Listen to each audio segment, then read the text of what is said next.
Salut à tous, quatrième jour au Japon. Je parle pas fort puisque je sais qu'il y a des femmes de ménage qui sont derrière, qui sont pas très loin. Je les entends depuis 1 heure là. Et puis j'ai la voix qui est un peu prise. Je pense que ma voix là, elle a gagné en grave. C'est que je pense que je suis en train de faire un rhume. C'est ça hein, de marcher, de pas suffisamment s'hydrater, du coup on se fragilise et puis le premier microbe qui passe on le prend. Tant pis.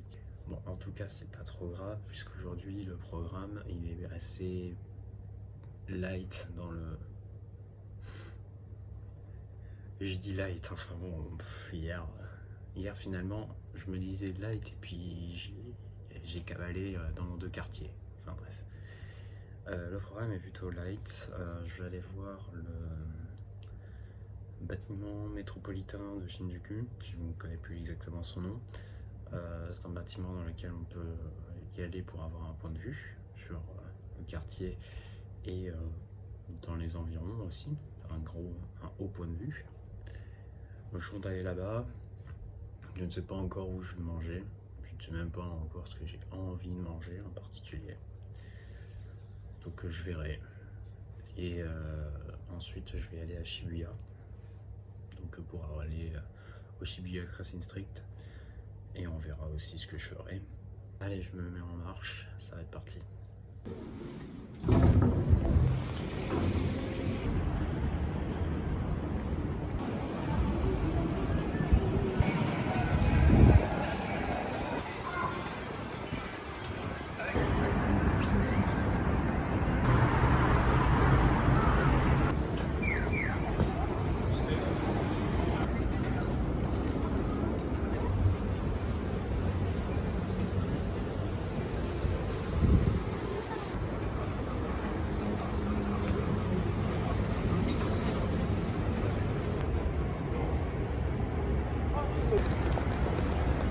今日は皆さんに戦争反対って言ってねっていうお願いで来てます。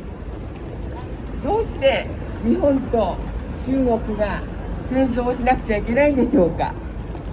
中国からいろんなものを買ってるし、洋服も食べる。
Hey, il est 13h16, je viens de terminer de manger dans le parc de Shinjuku. J'ai pris un petit plat du combini, des nouilles seafood, donc c'est-à-dire aux fruits de mer.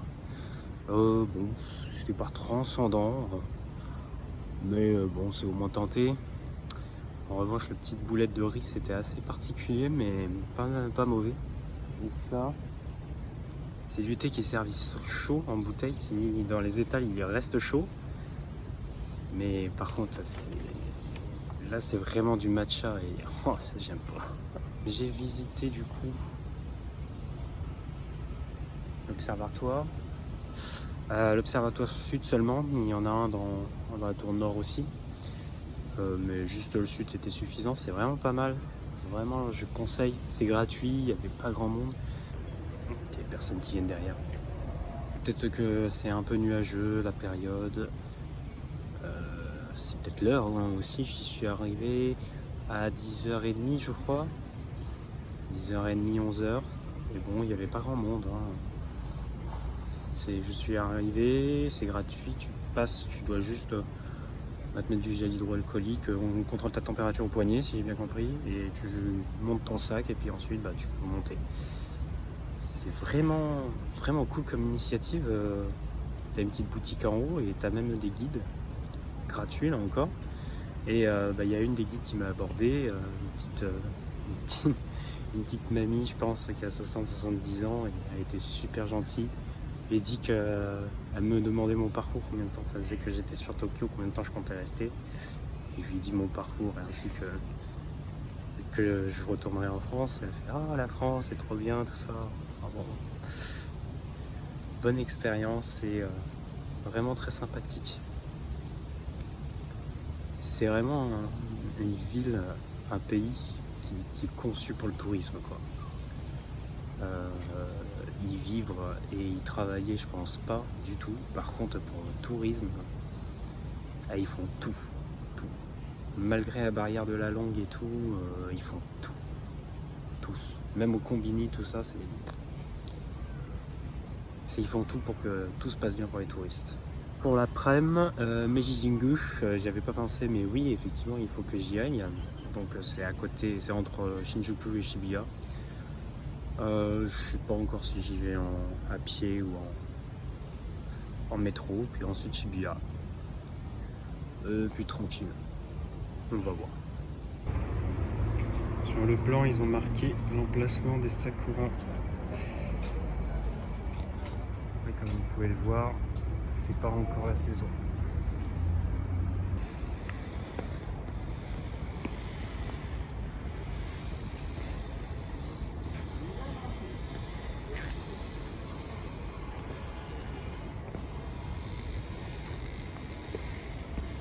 Ça commence tout juste.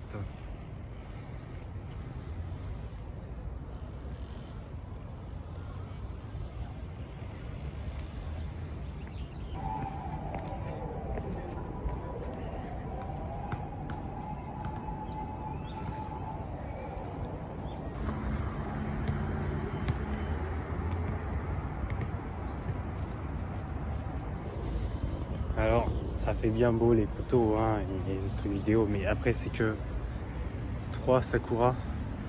Il y en a 2-3 autres qui commencent à bourgeonner, mais clairement c'est pas encore la pleine saison quoi. Mais d'une certaine manière, j'ai de la chance d'au moins en avoir vu quelques-uns fleuris. Toutes les personnes qui passaient à côté, ils prenaient en photo. Donc. Alors, le Japon est safe tout ça, mais essayez quand même pas de traverser. Je fais que des combini, mais à chaque fois un combini différent. Par contre, un truc, c'est qu'en France, on voit la boisson en verre, le ramener, la limonade japonaise avec la bille dedans, mais j'en ai trouvé dans aucun combini.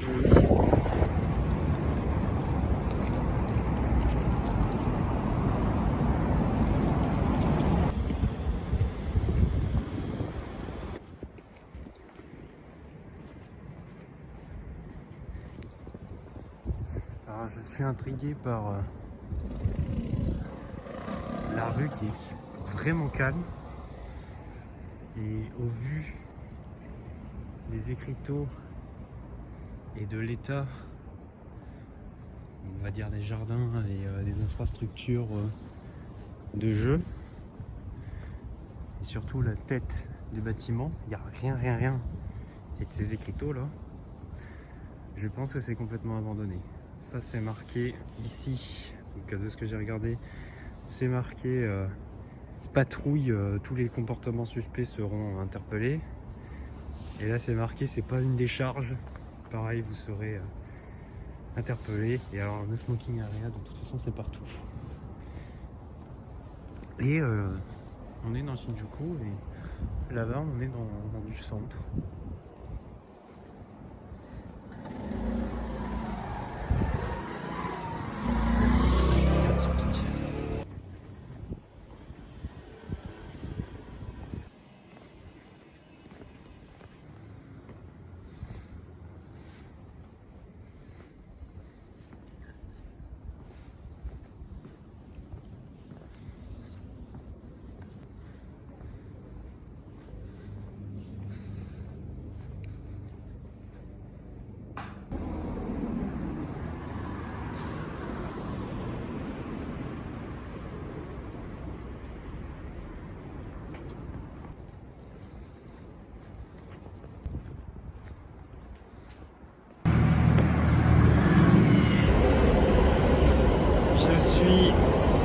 Sur le coin du parc Meiji-Shingu.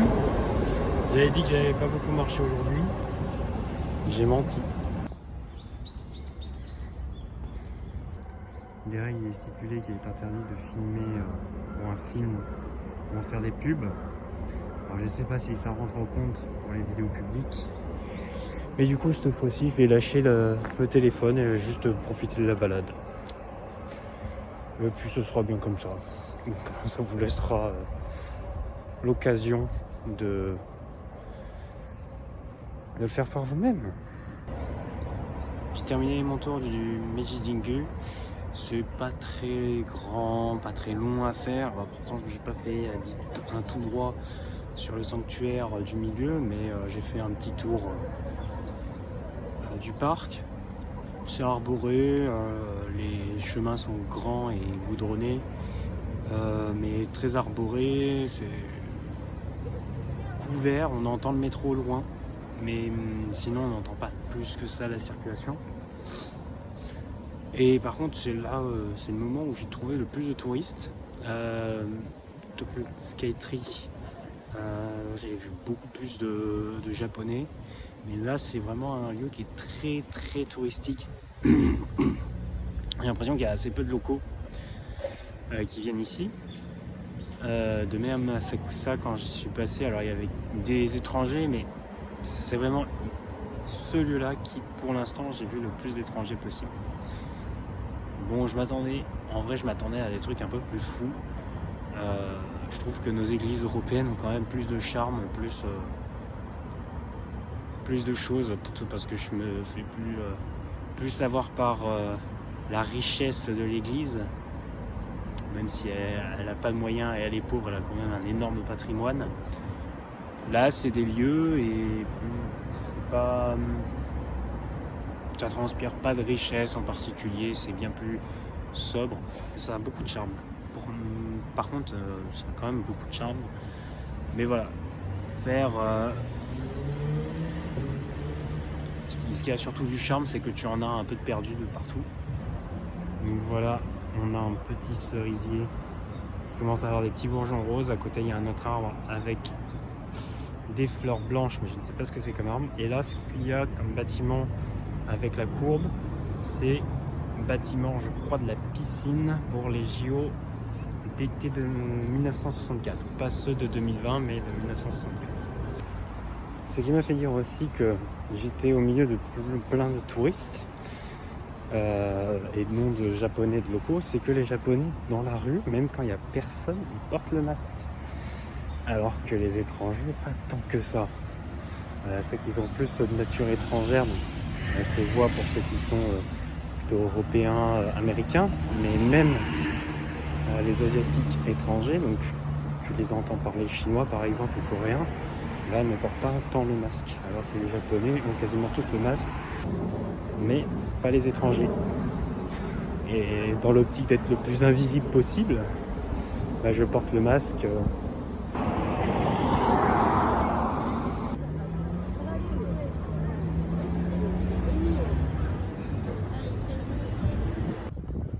Donc là il se joue un match à côté. Donc je sais pas si c'est du amateur, professionnel, de l'entraînement. Mais les installations ont l'air d'être un petit peu utilisées. Je viens de prendre ça au distributeur. Oui, il s'agit bien de café. J'ai réussi à le terminer, mais vraiment, j'aime pas le café. C'est la deuxième fois de la journée que je prends quelque chose que j'aime pas boire. Ouais, c'est l'emballage, tu vois une montagne, tu te dis mais pourquoi ils veulent servir une montagne enneigée chaud? En fait c'est du café. Il va falloir apprendre les kanji du café. Bon après tout ce qui est chaud de toute façon c'est soit café soit CT. Mais bon, je sais pas, ça pouvait être du chocolat chaud.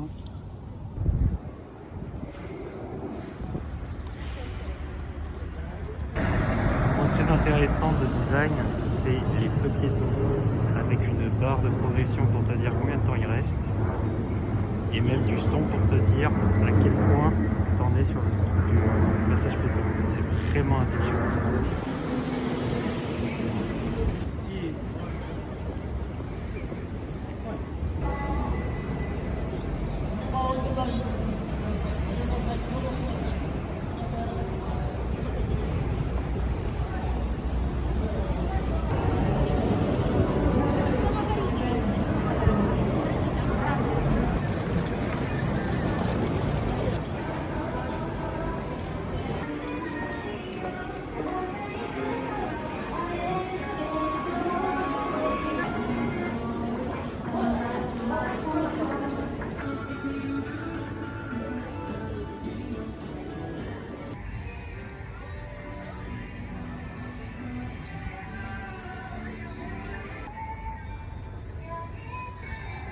だけでポイントが2倍に。TSUTAYAをはじめ全国のモバイル D カードを使えるお店が対象です。もちろん見ています。TSUTAYAの紙が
Pour moi, le plus impressionnant, c'est surtout le peu de voitures qu'il y a. C'est incroyable.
Ça fait presque une heure que je suis en train de tourner dans le quartier Cat Street. Donc, je suis un quartier avec plusieurs boutiques et des restaurants. J'en ai repéré un dans lequel je vais y aller.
Je sors d'un okonomiyaki. C'est une sorte de préparation à base d'omelette, choux, ça, et c'était délicieux. J'adore les omelettes et là c'est divin. Il y a peu de repas où tu commences et tu te dis c'est giga bon et tu sens que tu n'as plus trop faim, mais tu continues de manger et tu apprécies tellement. Même la dernière bouchée. C'était délicieux, vraiment. Voilà le trafic le plus important que j'ai trouvé. Mais là-bas, c'est la fin de la file. C'est pas tout congestionné comme en France, comme dans d'autres pays. Ça m'a coûté 2660 yens, donc pour avoir juste un yuzu, donc alcoolisé, l'onomiyaki, qui était un onomiyaki l'un des plus chers puisqu'il était bien rempli, et, des patates en appetizer, et 2660 yens. Au cours actuel, ça reviendrait à 18,5 €. Au cours, on va dire, du combini, moins les frais, tout ça, à 20,50 €.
Les fameuses Mariam crêpes.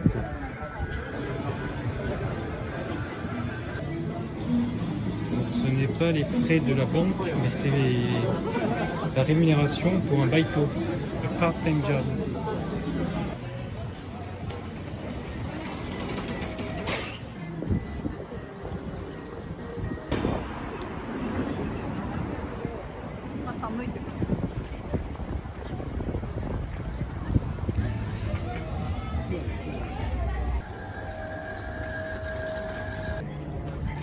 Ici, c'est le quartier des boutiques vintage.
Fin de journée.